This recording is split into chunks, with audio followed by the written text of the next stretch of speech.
no tenía el Buenas micrófono noches. activado. Buenas noches. Sería con referencia precisamente a esta situación. El día de mañana están ya anunciando la entrada de pues lo que va a ser la Semana Santa aquí en la Ciudad de México. Queríamos ver si ustedes ya nos pueden adelantar algo referente a cómo cómo la Secretaría de Salud se va a coordinar en este caso con la alcaldía de la Ciudad de México, perdón, con la Ciudad de México, con la alcaldía de Iztapalapa precisamente para esta celebración. Eh, Sobre todo por la cuestión de que todavía estamos en semáforo amarillo y evitar precisamente algún riesgo de contagio. Muchas gracias. Muchas gracias, estimado Juan. Con mucho gusto compartir la información que hasta el momento tenemos. De hecho, comentar que el pasado viernes en la mañana precisamente tuvimos una primera reunión de coordinación para revisar los productos de comunicación de riesgos a la población y también de comunicación social, obviamente, para efectos de su difusión en relación a los eventos de riesgo que vienen en próximos días y semanas, entre ellos, obviamente, el más importante identificado, que es este periodo de Semana Santa. El doctor Ricardo Cortés Alcalá, director general de promoción de la salud, ha estado trabajando intensamente con su equipo para definir muchos de estos mensajes que serán importantes poner al conocimiento de la población. Hay una coordinación, obviamente, con las áreas de comunicación social, no solamente de la Secretaría de Salud, sino también del Gobierno de México, para poder utilizar los espacios que sean necesarios para poder llevar a cabo esta campaña. Entonces, de seguro, en el transcurso de esta próxima semana, el doctor Cortés nos estará acompañando y nos estará presentando un poco, si no necesariamente todo, sí el arranque, el avance, y obviamente la campaña la estaremos viendo durante los próximos días. Asimismo, también el doctor Cortés, en este mismo marco de la promoción de la salud, es el que tiene a su cargo muchas de las interacciones con los diferentes grupos de la sociedad para poder linear acciones, intervenciones, mensajes específicos a la población que participa de eventos vaya en muchas temporalidades del año. Definitivamente, ya decíamos, Semana Santa es un evento importante, normalmente año con año se presta a la movilización de personas, a en su momento realizar actividades obviamente de congregación, lo cual, más allá de que los niveles de riesgo en todo el país han disminuido en las últimas semanas, pues tenemos que seguir cuidando precisamente la implementación de las mismas, porque el poder continuar en siguientes semanas con ese nivel de riesgo bajo para muchas de las entidades va a depender precisamente de que nos cuidemos durante las próximas semanas y sobre todo en este marco de Semana Santa. Entonces, vamos a estar muy atentos. De seguro, cualquiera de los siguientes días de esta semana estaremos teniendo presentaciones preliminares y seguimientos de lo que va a ser en su momento este mensaje. Ahora, hay que recordar que obviamente, si bien es cierto, puede haber una focalización a las actividades específicas que suelen llevarse a cabo en Semana Santa, no debemos olvidar que las recomendaciones generales y que hemos venido difundiendo desde el año pasado, pues como tales también funcionan y deben de seguirse implementando y por lo tanto son válidas para cualquiera de estas temporalidades, incluidas la Semana Santa. Pero de seguro lo que se va a llevar a cabo es, como decía, un enfoque en el tipo específico de actividades que normalmente se suelen hacer en estas semanas y que obviamente también involucran en algunos casos periodos vacacionales, tanto de los escolares, ¿no? Que a pesar que han estado tomando sus clases de manera virtual, es decir, no han acudido de manera presencial a las escuelas, pues bueno, también será un receso de estas actividades virtuales, tendrán su periodo vacacional y obviamente si esto se suma a algunos periodos vacacionales que pudieran tomar sus padres, sus familiares, las amistades, pues es precisamente en donde queremos incidir e invitar a la población a mantener o tener una Semana Santa tranquila, sobre todo de convivencia en el entorno familiar, en el núcleo familiar cercano y de esa manera, pues obviamente evitar contagios. Pero estemos atentos, en la semana vamos a estar actualizando este tema de manera específica. Muchas gracias. Muy buenas noches. Bueno, muchas gracias, Juan y doctora Lomía. La siguiente en turno es Tere Moreno del Universal. Adelante, por favor, Tere. Muchas gracias. Hola, buenas noches a todos. Pues retomar un poco la pregunta que acaba de hacer el compañero y preguntar de manera específica. ¿Se va a recomendar a la gente que en estas vacaciones de Semana Santa no salga de casa, que se quede en su casa? ¿Eso se refiere el doctor? Si se va a prever un repunte de casos precisamente ante la reapertura de comercios y ante, bueno, pues este fin de semana de puente vimos que las playas estaban llenas, también pues los locales comerciales, establecimientos, vimos que había muchísima gente en la calle, y si prevén un repunte. Y 3, hoy en la sede del Campo Marte se dio a conocer que después de más de 3 horas a las personas que estaban formadas les avisaron que se habían terminado las vacunas. ¿Qué falló y cómo se van a corregir estos errores? 3 preguntas, muchas gracias. Muchas gracias, muy amable. En el tema precisamente y dando seguimiento a los primeros comentarios, tenemos recomendaciones generales que obviamente aplican independientemente del nivel de riesgo en el cual se encuentre una entidad federativa y que tienen que ver precisamente con las acciones que de manera individual todos podemos y debemos de poner en práctica. Es decir, independientemente de la temporalidad del año, si hay o no hay eventos, independientemente si estoy en un nivel máximo de riesgo como es el rojo o en un nivel bajo de riesgo como es el verde, comentábamos, la sana distancia debemos de seguir implementándola. La sana distancia, que básicamente lo que nos dice y representa es mantenerme a mínimo 1,5 metros, idealmente 2 metros, de personas que no formen parte de mi núcleo familiar. Si estoy al interior de mi domicilio con mi núcleo familiar, pues obviamente no es necesario si no hay ninguna persona enferma en ese núcleo familiar. Estamos hablando precisamente con las personas que no pertenecen a nuestro núcleo familiar. La sana distancia también incorpora el hecho de realizar solo actividades esenciales. Es decir, si voy a salir de mi domicilio y por lo tanto me voy a exponer a un potencial contagio en el ambiente público o en los espacios abiertos o cerrados públicos, pues ese riesgo obviamente podría ser sustentado bajo el hecho de que estoy yendo a desarrollar mi actividad laboral con la cual tengo que sustentar a mi familia y trataré entonces de hacerlo con todas las medidas necesarias para prevenir contagios. O estoy saliendo porque necesito demandar atención médica o estoy llevando a una persona adulto mayor o alguien de mi familia a que sea revisado por el médico porque tiene signos y síntomas de COVID o de otra enfermedad y requiere de atención médica. O estoy saliendo de mi domicilio porque estoy acudiendo a comprar los insumos alimenticios que mi familia necesita, obviamente, para poder comer durante el día, durante la semana, o los insumos de limpieza para mantener el entorno y el interior de mi hogar pues libre, obviamente, lo más que se pueda de gérmenes y otro tipo de microorganismos. Entonces, estamos hablando justo de actividades esenciales que son, como su nombre lo dice, necesarias para poder llevar una vida adecuada, para poder mantener a mi familia en un nivel óptimo.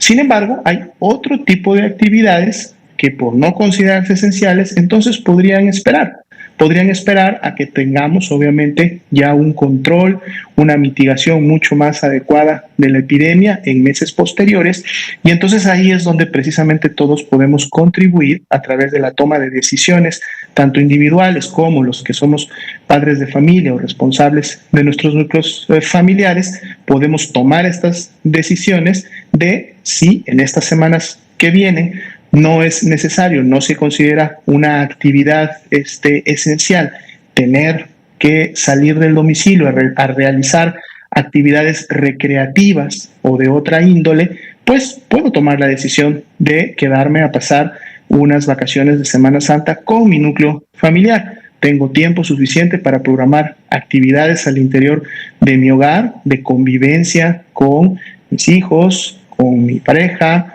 con mis padres, con mis tíos, es decir, el núcleo familiar de los que estamos viviendo bajo un mismo techo, viviendo bajo una misma casa, y programar actividades para poder pasarla de lo mejor posible en familia, aprovechar ese tiempo para estrechar lazos familiares, conversar con los integrantes de la casa y ponernos al día a lo mejor de tantas cosas que por el trajín diario no es posible a veces llevarlas a cabo. O sea, lo que estoy expresando es en función de la pregunta que más allá de los niveles de riesgo, y por eso también las indicaciones y los mensajes en su momento vendrán o estarán de la mano con los niveles de riesgo de cada entidad. Recordemos que tenemos entidades que están en el color naranja, o sea, un nivel de riesgo alto, son 8 entidades que están en esa situación. Por lo tanto, en esas 8 entidades y de mantener ese nivel de riesgo, obviamente habrá actividades que no deberán realizar o que no deberán promover, porque su nivel de riesgo de generar todavía incremento de su actividad epidémica, de subir el número de contagios, es importante. A lo mejor las 21 entidades que a partir de mañana estarán en semáforo de riesgo medio, es decir, el color amarillo, de seguro podrán tener un mayor aforo, aunque controlado para ciertas actividades. Sus recomendaciones a lo mejor no serán tan restrictivas, ¿no? Y entonces podrán tener alguna actividad por ahí que contribuya obviamente a no generar mayores riesgos y poder mantener ese nivel medio amarillo durante todavía muchas semanas más. Y ni qué decir de las entidades que a partir de mañana, estas 3 entidades que están iniciando un nivel de riesgo bajo, que es verde, pero que como sabemos, dado que todavía tenemos en México población susceptible de enfermar, pues son niveles de riesgo que rápidamente pueden incrementarse precisamente si no se cumplen, si no se llevan a cabo las recomendaciones. Entonces, de seguro tendremos recomendaciones muy dirigidas y alineadas en función de los semáforos de riesgo correspondientes para cada entidad, como un marco general, como un marco en el que nos podemos mover un poco dentro de ese mismo nivel. Y habrá de seguro también recomendaciones muy específicas, como algunas de las que acabamos de comentar, para los mismos núcleos familiares, para las personas en lo individual y para ciertas actividades que año con año o normalmente en años previos se suelen realizar o llevar a cabo en esta Semana Santa. Pero recordemos que esta es una corresponsabilidad. El gobierno, sobre todo las autoridades sanitarias, analizan las mejores intervenciones en este marco, es decir, en el marco sanitario, y emiten las recomendaciones y llevan a cabo también intervenciones comunitarias para que estas recomendaciones sean fácilmente tomadas en cuenta y puedan ser implementadas. Pero también necesitamos que cada uno de nosotros, es decir, la respuesta de la sociedad, cada uno de nosotros tome la decisión de atender esas recomendaciones, de sumarse a esas recomendaciones y entonces contribuir todos juntos a que obviamente podamos llegar y conseguir un balance en esto que siempre hemos mencionado, que es por un lado la protección de la salud y la vida, pero también por otro lado poder mantener un nivel de bienestar socioeconómico que es importante para, obviamente, el desarrollo humano, pero que también contribuye con la salud y la vida de las personas. Entonces, un ejercicio de coparticipación que tenemos que llevar a cabo todos. En relación a la pregunta específica de lo que puede haber sucedido en el campo Marte, de hecho, precisamente comentar, este ha sido muchas veces también uno de las razones por las cuales hacemos este llamado diario a las personas de poder esperar el turno. Recuerden que hay una planeación que se hace con base en los censos poblacionales y por lo tanto se tiene el número determinado de personas que en un momento determinado pertenecen a un municipio de los diferentes que hay en el país o a una alcaldía específica, una demarcación territorial como las que integran la Ciudad de México. Y entonces los llamados que se hacen para cada uno de esos municipios o para cada una de estas demarcaciones territoriales es invitando obviamente a la población que ahí reside. Sin embargo, obviamente se presentan situaciones en las que personas que residen en municipios o en demarcaciones diferentes, pero que son continuas o que les quedan cerca o viven solo a cuadras de esa división territorial, pues obviamente van y demandan también la vacuna. Y esto es lo que sucede, ¿no? En este caso específico, pero también obviamente sucede en lo general o en lo nacional en diferentes grupos, es que entonces la vacuna que obviamente fue destinada para un grupo determinado a veces puede acabarse antes o no cubrir el 100% de las dosis que estaban destinadas a ese grupo porque vinieron personas que estaban en otra demarcación territorial o en otro municipio. Sin embargo, aquí lo importante a resaltar es que las personas que en su momento no pudieron recibir la vacuna, no se preocupen, ya están agendadas, están consideradas y entonces ni bien lleguen siguientes embarques de vacunación, pues obviamente dado que su municipio o su demarcación territorial ya había sido seleccionada para cubrir el 100% de las personas adultas mayores, pues obviamente ellos seguirán en esa lista de priorización y serán los siguientes inmediatos en recibir la vacuna de esas siguientes dotaciones. Entonces mantengámonos atentos, si por algún motivo no lograron alcanzar y digamos, están obviamente dando el ejemplo específico del Campo Marte, pero de seguro esto puede suceder también en cualquiera de las 32 entidades federativas, en cualquiera de los municipios que hasta el momento han sido seleccionados. No se preocupen, que esténse atentos, su nombre está registrado y ni bien llegue más dotación de vacunas con estas nuevas, inclusive que ya llegaron el día de ayer, este millón de vacunas que llegó, pues obviamente a la brevedad posible serán nuevamente convocadas y podrán recibir la vacuna. Pero estén atentos a las instrucciones, a las indicaciones que su autoridad local le va a dar, porque ellos son los que están organizando la logística en cada uno de los puntos de vacunación de sus municipios, dado que son los que conocen mejor cómo llevar a cabo esta logística de la manera más eficiente. Entonces, estarse atentos, no se preocupen, de seguro en siguientes días van a finalmente recibir su vacuna. Gracias, doctora Lobía. En el siguiente turno lo tenía la reportera Ángeles. Ángeles, si tienes tu micrófono, por favor, para abrir y escuchar. Muy buenas noches, doctor. Muchas gracias, doctora Nocamendi. Quiero, doctora Lomía, preguntarle, bueno, primero una petición. Quisiera yo pedirle, tal vez hoy no lo tenga, pero sí que nos ayude, por favor, con la actualización del avance de los estudios, de los ensayos clínicos, de los diferentes tratamientos que están en curso en los hospitales. Ya ha pasado un buen tiempo y no tenemos ninguna noticia de los diferentes productos y sobre todo estoy interesada en saber qué ha pasado con el de plasma convaleciente. Ya yo entiendo que ya en breve, o sea, ya tendríamos que tener algunos resultados, aunque sea preliminares, de estos ensayos, por favor. Y también quiero, ya la pregunta es si hay alguna información, algún análisis que se tenga de por qué la transmisión del coronavirus se mantiene a pesar del tiempo transcurrido. O sea, ¿qué se sabe del virus que no se explique? ¿Por qué a pesar de que se guardan las medidas y baja un poco el contagio, pero siempre tenemos que estar a la expectativa? ¿Por qué no corta como fue con influenza o como es con tantas otras enfermedades que tienen alguna temporalidad? ¿Qué es lo que ustedes prevén en ese sentido? Y que esta semana se refleja con una disminución menor en el porcentaje, en la tendencia, ¿no? Respecto de lo que venía ocurriendo, que bajaba 20% al inicio de la semana, aunque al final terminara. Hoy inicia con una disminución muy chiquita de 8%, lo que pudiera hablar, pues otra vez, de que entramos en una meseta y muy probablemente en un nuevo repunte. Pero ¿qué es lo que dicen las investigaciones? Si usted, por favor, nos pudiera apoyar con esa información para que nos daría más certeza de qué es lo que tenemos para el futuro, más allá de que haya vacunas para todos. Y sobre las vacunas también, por último, doctor, y nos ayudan también a desglosar en los datos que nos presentan la cantidad de vacunas que se aplican por cada uno de cada uno de los laboratorios, lo cual nos va a dar idea de cómo sí se avanza o no en la estrategia, porque las de AstraZeneca, quién sabe, o sea, el avance a mí me parece, y usted me corregirá, que es muy lento el día de hoy cuando hay vacunas disponibles. Yo entiendo así, salvo las de 1 millón que llegaron ayer, pero hay 1 millón disponible que parece que hoy bajó la actividad respecto a los días pasados. Muchas gracias, doctor.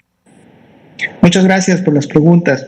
En el caso de la número 1, con mucho gusto vamos solicitar a los institutos nacionales y obviamente a los grupos científicos y académicos que han estado llevando a cabo estos ensayos clínicos con potenciales medicamentos, moléculas, sustancias que puedan obviamente contribuir a la mejora de las personas que enferman con COVID-19, nos puedan obviamente no solamente compartir las actualizaciones de cómo van estos estudios, estos ensayos, sino, ¿por qué no?, invitar también a estos grupos a que participen de esta conferencia. Lo comentábamos ayer, una de las razones por las cuales estamos alternando y también probando estas modalidades virtuales es porque tenemos toda una serie de capacidad científica y académica distribuida en todo el país. Entonces, obviamente, no es posible que todos estén viajando en un momento determinado a la Ciudad de México para tener una presentación presencial, pero creo que esta vía por la cual estamos actualmente o el día de hoy teniendo la conferencia,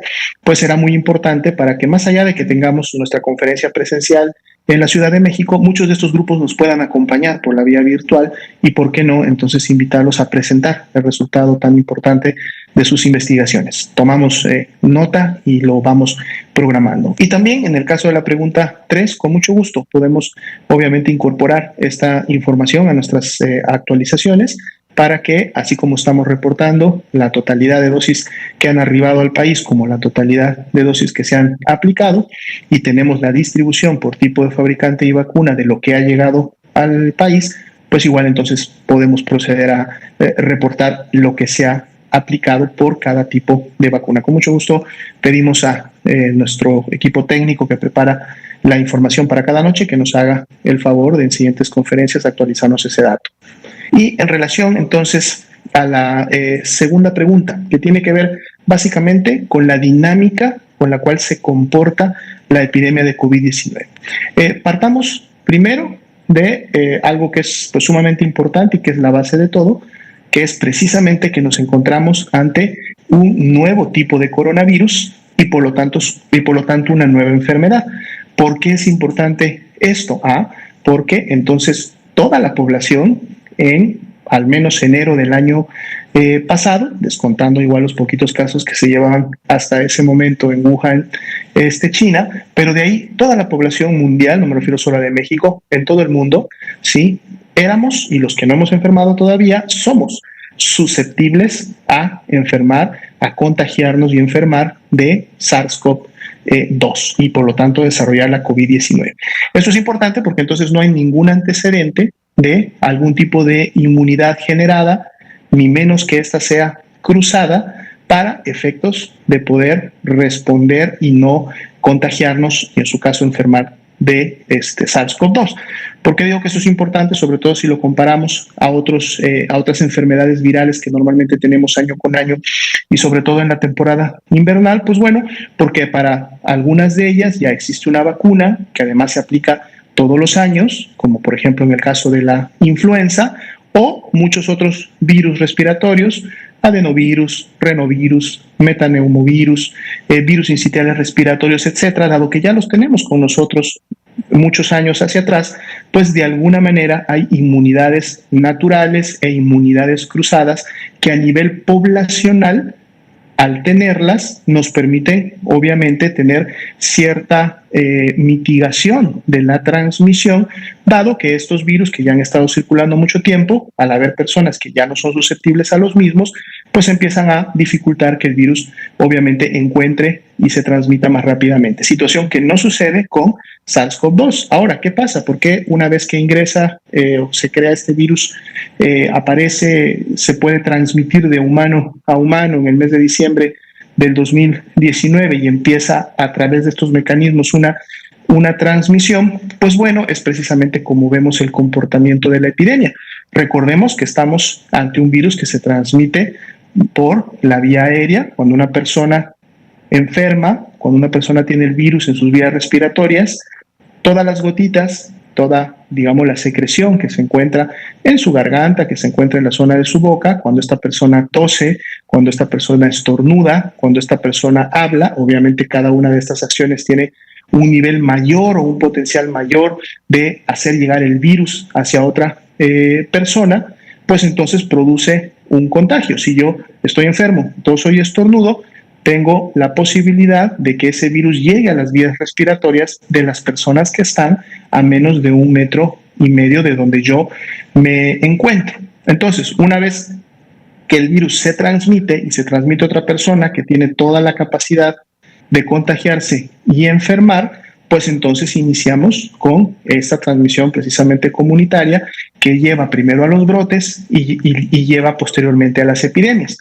El comportamiento de la curva entonces está directamente relacionado con el comportamiento de las personas, está directamente relacionado con el comportamiento de la movilidad y de cómo interactúan las personas. Si nosotros vemos que en algún momento del último año, tuvimos una menor transmisión y por lo tanto la curva fue para abajo, es decir, tuvimos menores casos, esto es porque definitivamente se disminuyó la movilidad, y al disminuirse la movilidad y con ella la interacción entre personas, pues entonces tuvimos menos contagios y menos enfermos.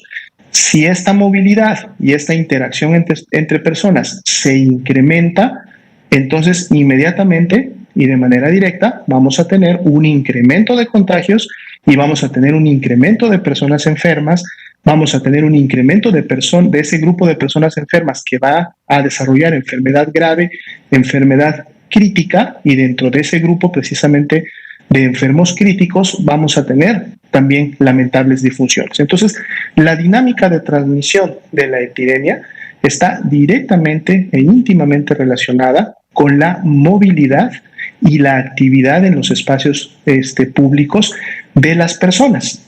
Si esta movilidad y interacción disminuye, de seguro disminuye la epidemia. Si esta actividad se incrementa, como sucedió a fines del año pasado, con todas las actividades propias de fin de año, las diferentes, obviamente, celebraciones, fiestas que se llevan a cabo por Navidad, Año Nuevo, Día de Reyes, etcétera, toda esta actividad, toda esta interacción facilita la transmisión del virus y por lo tanto los casos se incrementan.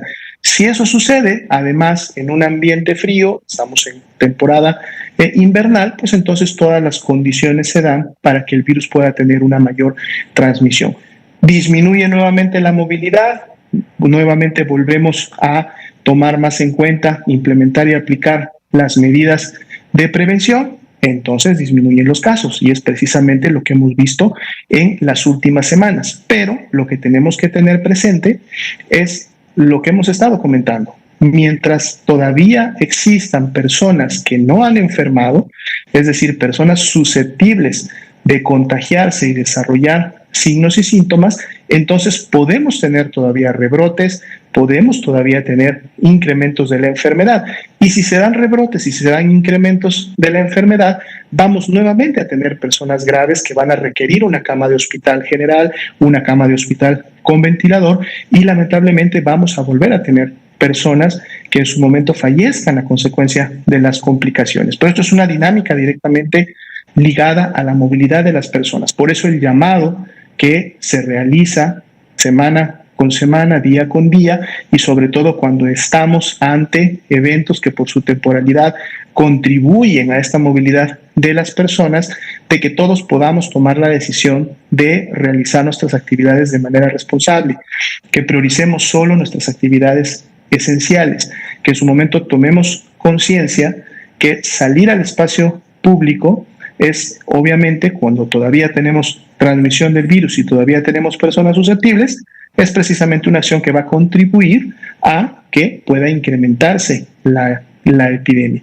El año pasado tuvimos un primer corte y un primer informe del estudio de seroprevalencia que llevó a cabo el Instituto Nacional de Salud Pública. Y para el inicio ya del último trimestre del año nos reportaban precisamente que el 25% de la población mexicana estaba o había sido expuesta al virus SARS-CoV-2. Obviamente de ese 25% también nos presentaron como un grupo enfermó, desarrolló signos y síntomas y otro grupo se pudo haber mantenido asintomático. Más allá de que en los picos, en la ola que tuvimos en el mes de diciembre, este 25% obviamente de seguro continuó incrementándose, de seguro todavía queda un buen porcentaje de población que a lo mejor no ha tenido ni exposición y por lo tanto no ha enfermado. Y ese grupo poblacional es el que va a mantener y puede mantener todavía activa la epidemia. Es por eso que decíamos también en semanas previas, lo que bien señala que la disminución que hemos visto en últimas semanas ya no tiene la misma intensidad como lo tenía en el mes de enero y principios de febrero. Ya las últimas 2-3 semanas ha habido una desaceleración, aunque sí hemos visto que todavía mantiene una tendencia descendente. Ya esta tendencia descendente no es la misma que veíamos en semanas previas, lo que quiere decir que estamos ya alcanzando un nivel basal de transmisión. Es decir, todo este grupo de personas que todavía no ha enfermado, que todavía no se ha contagiado del virus, continúa contagiándose, pero obviamente o probablemente lo hace a una menor velocidad, lo cual nos está dando menos casos. Pero eso porque se están acatando más o menos las medidas de prevención. Si nosotros dejamos de acatar medidas de prevención, si nosotros volvemos a realizar actividades sin ningún cuidado y sin ninguna implementación de prevención, todo este grupo de personas que todavía no ha enfermado va más rápidamente a contagiarse y enfermarse. El virus las va a poder encontrar, va a poder generarse una transmisión y enfermedad, y entonces es un grupo que es suficiente para volvernos a generar un incremento. Entonces, volvemos al mismo punto, hay toda una corresponsabilidad entre las recomendaciones y las acciones que se solicitan, como de nosotros mismos para acatarlas, para en su momento ponerlas en práctica y entonces así contribuir a que la dinámica de la epidemia, la dinámica de la transmisión pueda mantenerse controlada el mayor tiempo posible y no tengamos necesariamente rebrotes o nuevas olas que pudieran exceder a las previas que hemos tenido.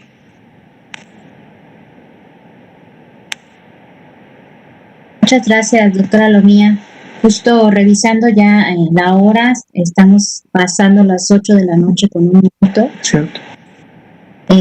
La verdad es que muy interesantes todas las preguntas recibidas el día de hoy y nos quedaron algunas pendientes en el chat. Tengo entendido que todo esto llega con nosotros a través de comunicación social para que podamos respondérselas obviamente fuera del aire, pero es muy importante también que el día de mañana, que estaremos en la conferencia de prensa, puedan también acompañarnos y obviamente ya tomando nota de quienes quedaron pendientes con las preguntas el día de hoy, pues serán los primeros en participar.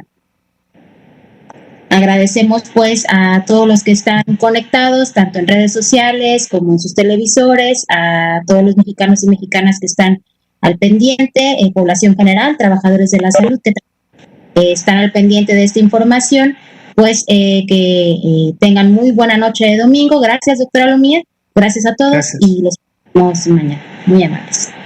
Muy buenas noches, hasta luego.